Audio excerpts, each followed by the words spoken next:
የሲኤምሲ ደብረ ጽባህ ቅዱስ ሚካኤል ቤተክርስቲያን በሸራተን አዲስ ሆቴል ፕሮጀክት ምክንያት በልማት የተነሱ ኦርቶዶክሳውያን ምዕመናንና ካህናት በ1986 ዓመተ ምህረት የመሰረቱት ደብር ነው። ለደብሩ መመስረት ምክንያት የሆኑት አቶ ዳዲ ቡርቃ ከግል ይዞታቸው ላይ ለቤተ ክርስቲያን መስሪያ በመስጠታቸው በወቅቱ በሳጠራ የተከለለ መቃኞ ቤተ ክርስቲያን ተሰርቶ እስከ 1988 ዓመተ ምህረት ድረስ ቆይቷል።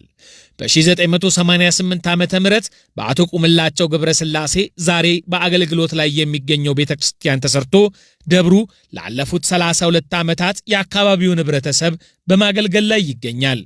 የሲኤምሲ ደብረ ጽባህ ቅዱስ ሚካኤል ቤተክርስቲያን በሳጠራ የተጀመረው መቃኞ ቤተክርስቲያን ዛሬ መልኩ ተቀይሯል። በድንቅ የኪነ ህንፃ ውበት በመጠናቀቅ ላይ የሚገኘው የከተማው አዲስ ምልክት የሆነው ህንፃ ከ200 ሚሊዮን ብር በላይ ወጪ ተደርጎበታል። ደብሩ ይህን ግዙፍ ህንፃ ቤተክርስቲያን እያስገነባ ጎን ለጎን በራስ አገዝ ልማት 7 ህንፃዎችን በመገንባት ላይ የሚገኝ ሲሆን ከነዚህ መካከል 3 ህንፃዎች የስትራክቸር ስራቸው ተጠናቆ በፊኒሺንግ ላይ ይገኛሉ። የደብሩ አስተዳዳሪ መልአከ መንክራት ኃይሌ አብርሃ ህንፃዎቹ ተባብሮ የመስራት ውጤት መሆናቸውን ይገልጻሉ።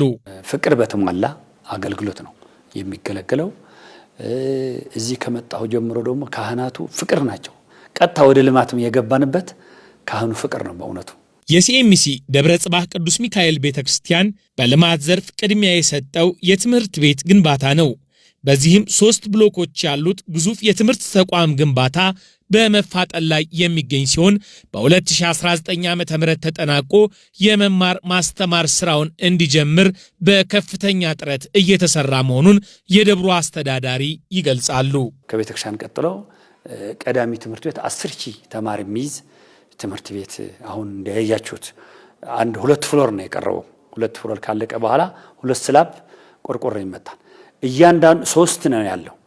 3 ቦታ ማለት በ3 ህንፃ ነው ያለው። በ3 ህንፃ ግን ያረፈው 600 ካሬ ሜትር ነው። በ600 1800 ካሬ ያረፈ ነው ትምህርት ቤቱ። ያ ትምህርት ቤት ደግሞ እሱ ምንድነው 6 ከፔዝሜንቱ ሌላ ባለ 5 ፎቅ ናቸው። 3 ህንፃ ባለ 5 ፎቅ ናቸው። ከዛ በላይ ለትምህርት ቤት አይፈቀድም ሊፍት ምናምን ስለሚሆን። ስለዚህ በሱ ትምህርት ቤቱ ያው ኢንተርናሽናል ትምህርት ቤት ነው የሚሆነው። ስታንዳርዱ የጠበቀ ትምህርት ቤት ግቢው ሁሉ 10,000 ተማሪ ትምህርት ያ ቦታ ድሮ የነበረ ነው ያ ቦታው።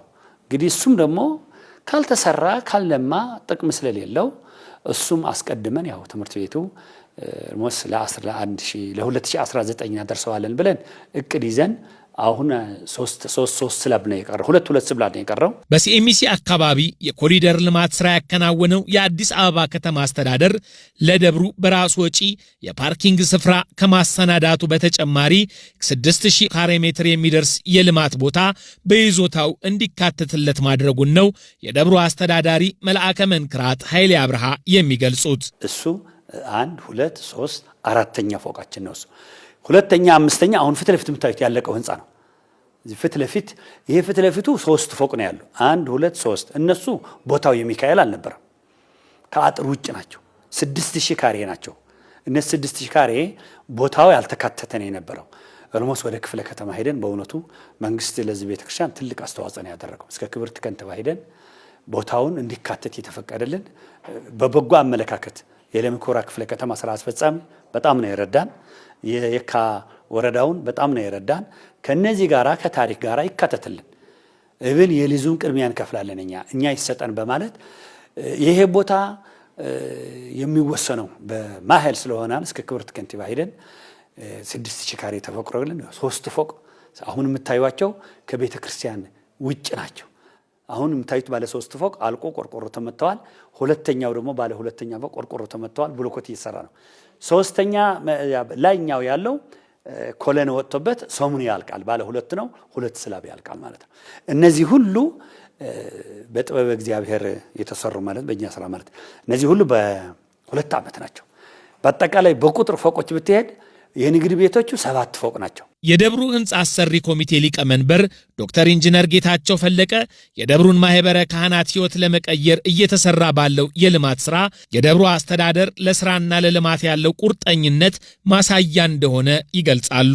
በእውነቱ እንዲህ አይነቱን ነገር መናገር ደግሞ በጣም ልብን የሚያሞቅ የስራ ውጤት ነው። ይሄ ሙሉ በሙሉ በመላከ መንክራት ኃይሌ አብርሃ አስተዳዳሪ ሆነው ከመጡ በኋላ በሳቸው አነሳሽነት አስተባባሪነት ነው እዚህ ደረጃ ሊደርስ የቻለው። መሬቱ ነበረ፣ ግን በማይረባ በቆሻሻ እና በማይረቡ ቆርቆሮች ነበር የታጠረው። እሳቸው ከመጡ በኋላ መሬት አላቂ ግን ጠቃሚ ከሰሩበት መሆኑን ስላወቁ ወይንም ይዘው ስለመጡ ከመምጣታቸው በፊት ያሰቡበት ነው የሚመስለኝ። ገንዘቡን ከነጋዴዎች እንዲተባበር በማድረግ ማህበረ ካህናቱን በማሳመን እንደገና ደግሞ በዚህ ውስጥ የዚህ ህንጻ ኮሚቴ ሰብሳቢ እኔ ማለት ጭምር ነው። በዚህ ስራ ውስጥ አለሁበት ማለትም በቴክኒኩ ሁኔታዎችን እንትን ለማለት ግን ሙሉ በሙሉ የዚህን ኃላፊነት ወስደው የማስተባበሩን ስራ ወስደው ያሰሩት መላከ መንክራት ኃይሌ አብርሃ ሲሆኑ ይሄ ለመላው ኢትዮጵያውያን ቤተክርስቲያን ላሉት ኦርቶዶክሳውያን ከፍተኛ የሆነ ምሳሌ የሚሰጥ ነው። ምክንያቱም እንደምታውቁት ቤተክርስቲያናችን እንደ ልማድ ሆና ሰፊ ቦታ ትይዛለች። ግን በልማቱ ዘላቂ የሆነ ቋሚ የሆነ ብዙን ጊዜ ሲሰራ አላየሁም። ይሄኛው በተለየ መልኩ ነው።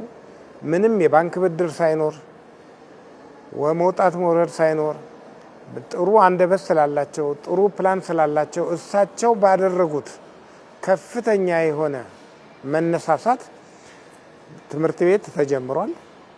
ግራውንድ ፕላስ 7 ሁለት አሉ እስከ 7 ፎቅ የሚሄዱ ሌሎቹ ደግሞ በትንሹ ከ2 እስከ 4 ፎቅ የሚደርሱ የተለያዩ ህንጻዎች ሁለገብ ህንጻዎች እየተሰሩ ነው ያሉት። የሲኤምሲ ደብረ ጽባ ቅዱስ ሚካኤል ቤተክርስቲያን በፊኒሺንግ ደረጃ የሚገኙ 3 ህንጻዎችን ጨምሮ ሌሎች 4 ከባለ 2 እስከ ባለ 7 ፎቅ የሚደርሱ የንግድ ህንጻዎች ግንባታ በመካሄድ ላይ ናቸው። የካቴድራሉ አገልጋዮችም ስራው ከደብሩ አልፎ ቤተክርስቲያንን በምጣኔ ሀብት ተጠቃሚ በማድረግ መንፈሳዊ አገልግሎቱን ለማስፋት እንደሚያግዝ ያላቸውን ተስፋ ገልጸዋል። በዙሪያው የምታዩትን ህንጻ ይህ ቤተክርስቲያን እኛኛው ሄደን አቆሙ።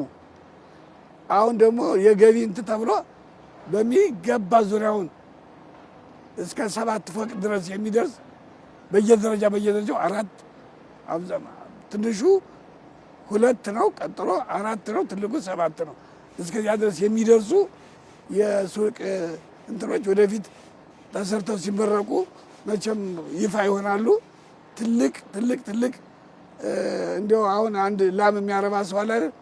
ላሞቹ ለመውለድ የሚቀርቡ ላሞች የነገውን ወተት በደንብ ያሳያሉ። እና እንደዚህ አይነት ሆኖ የቀረበ በጣም ወደፊት ላለው ይህ ቤተክርስቲያን ለራሱ ቀርቶ ለሌላ የሚተርፍ ትልቅ ስራ እየተሰራበት እንደሆነ ነው። ለእውነት ነው የምናገረው እኔ። የሲኤምሲ ደብረ ጽባ ቅዱስ ሚካኤል ቤተክርስቲያን ከባንክ ዕዳ ነፃ በሆነ ሁኔታ እያከናወነ የሚገኘው የልማት ስራ ለሌሎችም አድባራት አርአያ መሆኑን ነው የደብሩ አስተዳዳሪ መልአከ መንክራት ኃይሌ አብርሃ የሚገልጹት።